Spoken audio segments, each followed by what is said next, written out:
Chicos, bienvenidos a nuestra primera sesión de Matemáticas 4 en el tema funciones y relaciones. A lo largo de tu vida cotidiana has requerido el vincular o asociar dos fenómenos para poderlos entender mejor. Ejemplo de esto es en tu curso de Física 1, donde tuviste que relacionar la altura desde que cae un objeto con el tiempo que tarda en hacerlo. Otro ejemplo es cuando relacionas las horas trabajadas por un empleado con el sueldo que percibe. Bien, entraremos en el tema de relación. Para dar un ejemplo de esto, vamos a hablar cuando requieres preparar un pastel, necesitas conocer cuánto vas a comprar de cada ingrediente que interviene en el pastel y lo harás en relación directa al número de comensales que van a consumir el pastel. Es decir, una relación es un proceso generado por la correspondencia que existe entre dos conjuntos de objetos o fenómenos. Recuerda que un conjunto es una serie de objetos o fenómenos que al menos tienen una característica en común. Dentro de las relaciones vamos a manejar dos conjuntos, el conjunto A y el conjunto B. Al conjunto A lo llamaremos dominio y al conjunto B contradominio. Una función es una regla de correspondencia que asocia cada elemento del dominio con un solo valor del contradominio. Cuando hablamos de regla de correspondencia, hablamos de esa característica en común que une el dominio con el contradominio. Tenemos aquí unos ejemplos de función y relación. Bien, en el primer ejemplo se trata de una función. Podemos observar en el conjunto del dominio los elementos x1, x2 y x3. Y en el contradominio los elementos y1, y2, y3. Cuando se establece la regla de correspondencia, los elementos del dominio se relacionan una sola vez con elementos del contradominio, es decir, tienen una sola regla de correspondencia, una sola flecha, hablando gráficamente.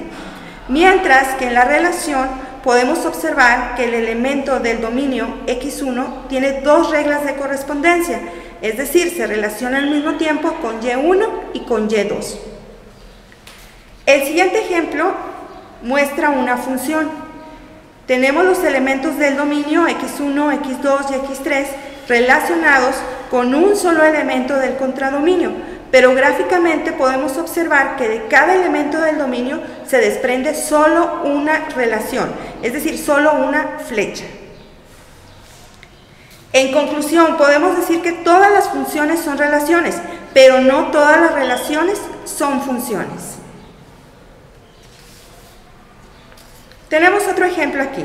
Dominio, el conjunto A está formado por las chicas Ana, Rosa, Elsa, mientras que el conjunto B está formado por el contradominio, sus elementos Luis, José, Raúl y Pedro. Podemos ver que Ana se relaciona con Raúl, Rosa con Luis y Elsa con Pedro, es decir, cada chica se relaciona una sola vez, tiene una sola regla de correspondencia.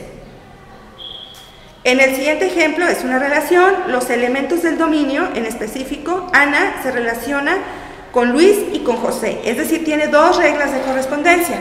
Rosa solo tiene una regla de correspondencia con José y Elsa con Raúl y con José. En este momento se convierte en una relación.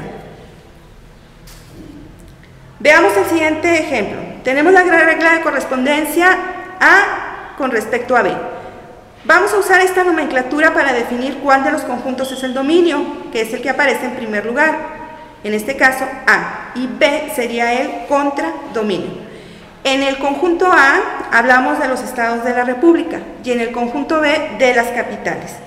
Entonces, Jalisco lo vamos a relacionar con Guadalajara exclusivamente porque tiene solo una capital.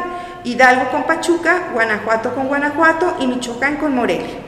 Es decir, podemos observar que se trata de una función, ya que cada elemento del dominio tiene una sola regla de correspondencia.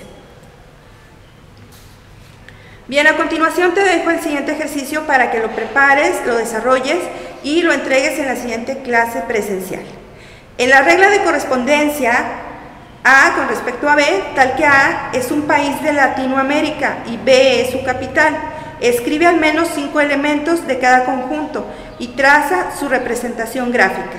Explica si se trata de una función o relación.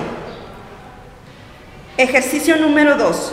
observa y analiza los siguientes conjuntos en la regla de correspondencia, en donde se establece que el conjunto A tenemos